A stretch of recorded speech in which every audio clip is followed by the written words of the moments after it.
This morning comes to us from Exodus 14, chapters 19 through 31. Then the angel of God, who had been traveling in front of Israel's army, withdrew and went behind them. The pillar of the cloud also moved from in front and stood behind them, coming between the armies of Egypt and Israel. Throughout the night, the cloud brought darkness to the one side and light to the other, so neither went near the other all night long. Then Moses stretched out his hand over the sea, and all that night the Lord drove the sea back with a strong east wind and turned it into dry land. The waters were divided, and the Israelites went through the sea on dry ground with a wall of water on their right and on their left. The Egyptians pursued them, and all Pharaoh's horses and chariots and horsemen followed them into the sea. During the last watch of the night, the Lord looked down from the pillar of fire and cloud at the Egyptian army and threw it into confusion. He jammed the wheels of their chariots so that they had difficulty driving. And the Egyptians said, "Let's get away from the Israelites. The Lord is fighting for them against Egypt." Then the Lord said to Moses, "Stretch out your hand over the sea so that the waters may flow back over the Egyptians and their chariots and horsemen." Moses stretched out his hand over the sea, and at daybreak the sea went back to its place. The Egyptians were fleeing toward it, and the Lord swept them into the sea. The water flowed back and covered the chariots and horsemen, the entire army of Pharaoh that had followed the Israelites into the sea. Not one of them survived. But the Israelites went through the sea on dry ground, with a wall of water on their right and on their left. That day the Lord saved Israel from the hands of the Egyptians, and Israel saw the Egyptians lying dead on the shore. And when the Israelites saw the mighty hand of the Lord displayed against the Egyptians, the people feared the Lord and put their trust in him and in Moses, his servant.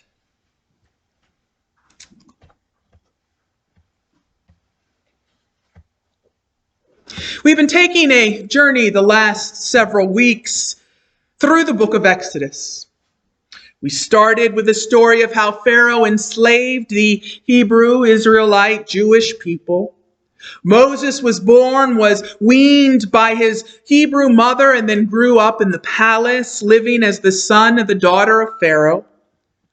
When Moses was around 40 years old, he killed an Egyptian taskmaster who was mistreating a Hebrew and got scared and ran away. 40 years later, we find Moses married with sons, serving as a sheep herder for his father-in-law. One day, God appeared to Moses in a burning bush, telling Moses to go back and save the Hebrew people from the hand of the Pharaoh, a different Pharaoh at this point in Egypt. God also told Moses that God's name was Yahweh, meaning I am. Moses went back to Egypt, connected with his brother Aaron, and the two of them kept going to the Pharaoh, asking for the release of the Hebrew people. The Pharaoh kept saying no.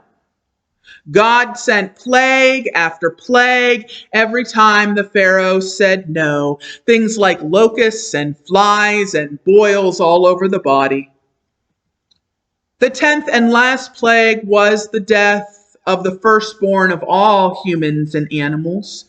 To be saved from this, the Hebrews were to take a lamb and put its blood over their doorposts so that the angel of death would know to pass over that house. This became the first celebration of the Passover feast, which would continue to play a central role in Jewish faith, and served as a foreshadowing of the death of Jesus as the ultimate Passover lamb sacrifice for our sins when he died on the cross. After last week's story, the Pharaoh finally relented and said that the Hebrew people could go. The Hebrew people quickly took off. Pharaoh, of course, changed his mind and sent an army after the Hebrews to catch them and bring them back. Now, I want you to picture this situation and the absolute impossibility of the story being true, a testament to the fact that only Yahweh can make the impossible possible. There were 600,000 men plus women and children that made up the Israelites at the time of the exile. Scholars say there were likely about 2 million people in all. Even for the information to be sent throughout the Hebrews was amazing because it had to be done so quickly during all of these events. The Bible does not say how the information was shared, but I'm quite certain it wasn't via mass email or text sent out to everyone. The makeup of this group would include anyone from newly born babies to those who were quite elderly. It would include those who were sick or lame, as well as very pregnant women. It would include hundreds of thousands of scared and tired children. Even if this group moved as fast as physically possible, it could not move very quickly. But the Israelites set out, leaving Egypt behind. Historian Josephus wrote that it took the Hebrews about 3 days to make it to the Red Sea. Jewish tradition says it took 7. Regardless, at some point throughout those few days, Pharaoh's sadness of grief turned into a raging anger, and he sent his soldiers out in their chariots to recapture the Hebrews. At one point, the Hebrews could see them coming. What a terrifying picture that must have been. Here were 2 million people, many of whom were old or sick or feeble and all on foot, trying to get away. And here was coming this great army of young, fit men on horses and chariots. The Hebrews knew they would be overtaken in no time flat, especially when they reached the sea and there was nowhere else to go. The Israelites were stuck between this oncoming army and this massive sea in front of them. Of course they thought they were going to die. Of course they were scared and exhausted and angry.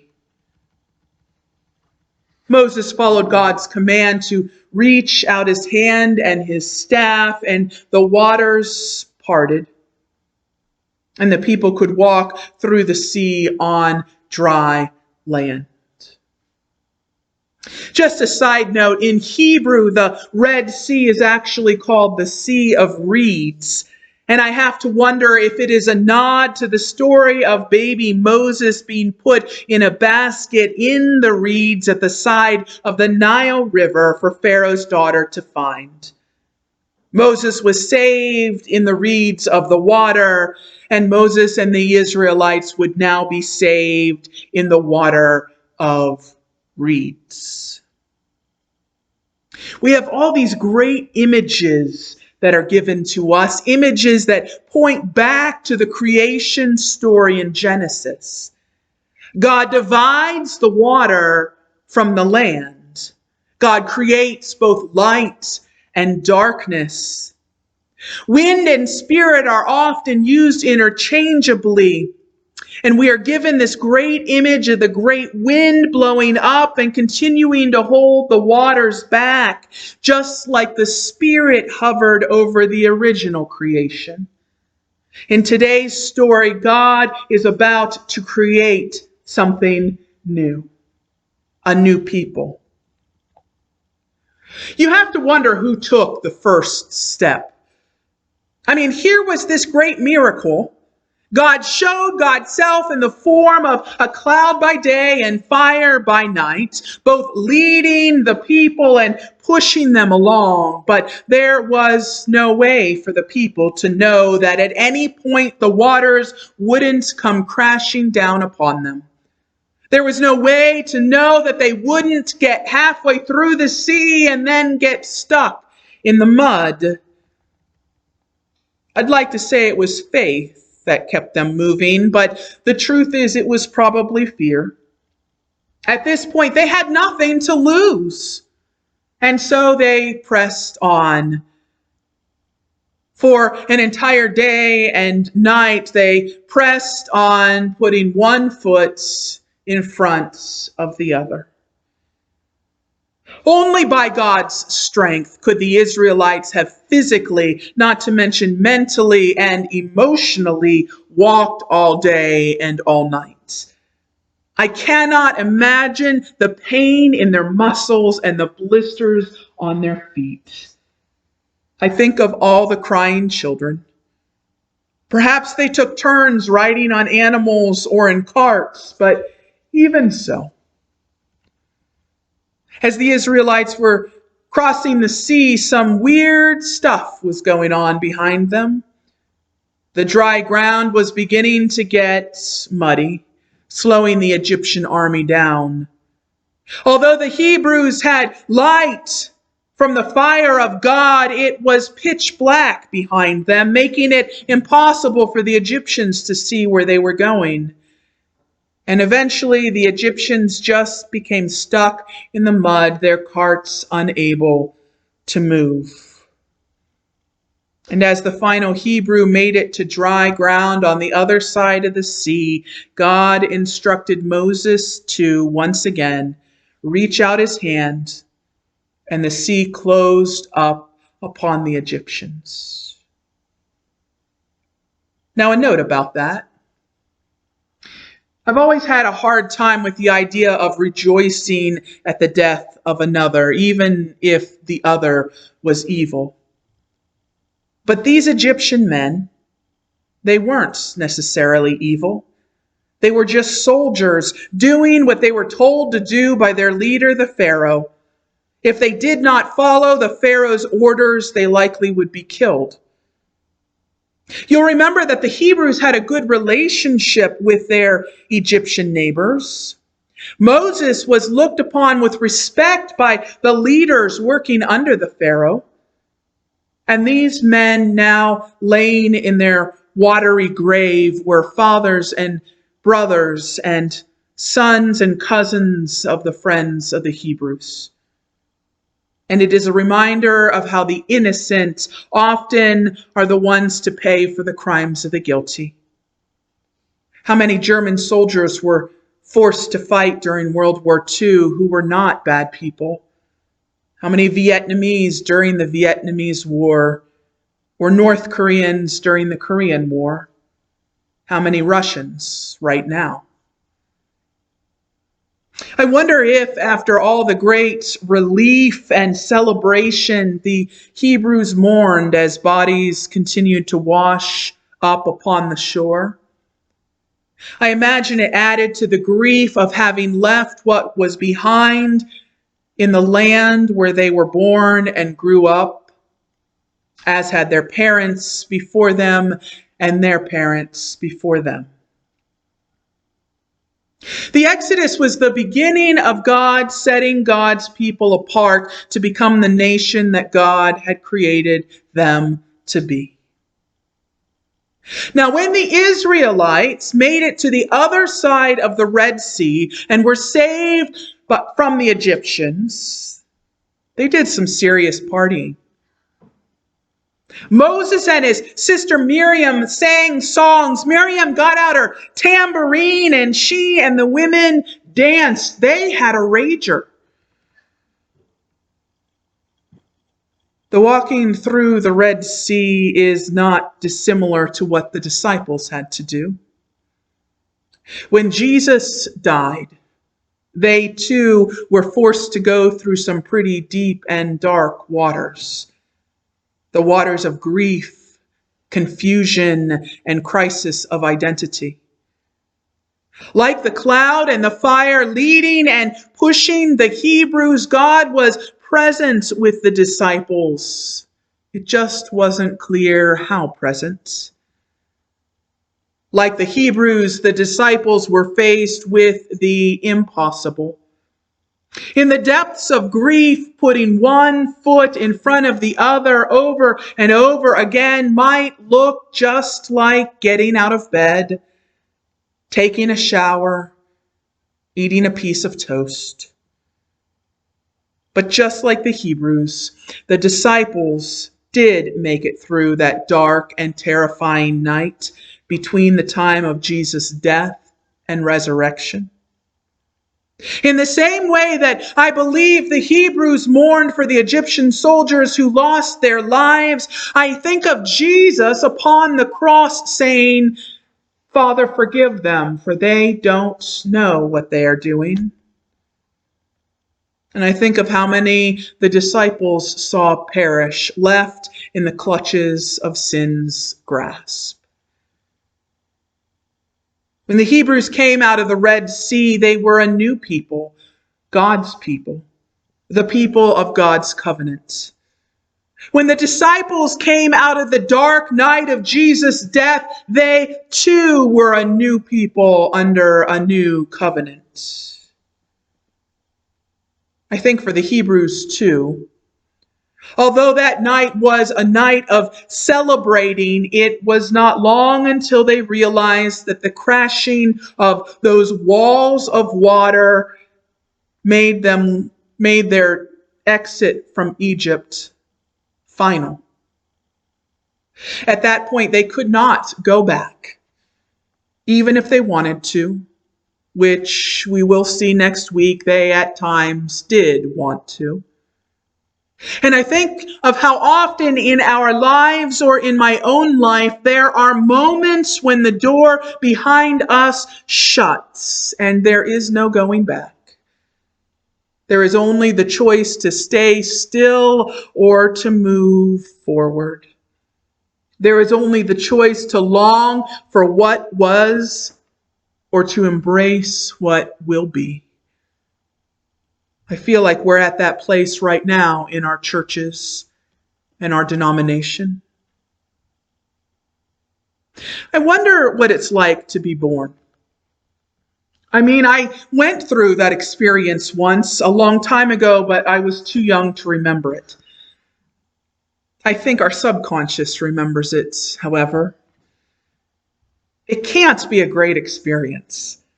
I mean, it cannot be comfortable for the baby when it is 9 months formed in the womb and there is just not enough room in there. Plus, they can feel the discomfort of the mother. And then for hours to go through this process of being pushed out of the only home it has ever known, to have this warm water that has surrounded you to rush away, and then to be continuously pushed through this tiny space that is squeezing on your head and your shoulders, and then feeling like you're suffocating until finally your mouth sucks in air for the first time and your lungs expand. It can't be great. Not to mention you're going from a warm and dark environment and pushed out into a bright and cold environment, all the while hearing your mother or father screaming, and then the doctor smacks you on the butt. Not a wonderful experience. But both births and new births are difficult. Times of transition are difficult.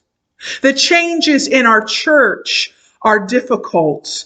The changes in our family are difficult. The changes in our society are difficult. But sometimes the difficult is what is necessary to bring us into something new. A new calling, a new identity, a new perspective on life. I think these past few years have been a time of walking through the waters. or being pushed through the birth canal. And it's hard, and it's scary, and it's exhausting. But I believe fully that God is forming us into a new people with a new call and a renewed identity. And I can't wait to see what God is up to. Will you pray with me? Everlasting God, you are good and faithful beyond measure. Take us, Lord God, and use us as your people. Continue to form us and mold us into all that you created us to be, so that we can be builders of your kingdom on earth as it is in heaven, so that we can bring hope and joy and peace to this hard and difficult world, so that we can be Christ to those who need you the most.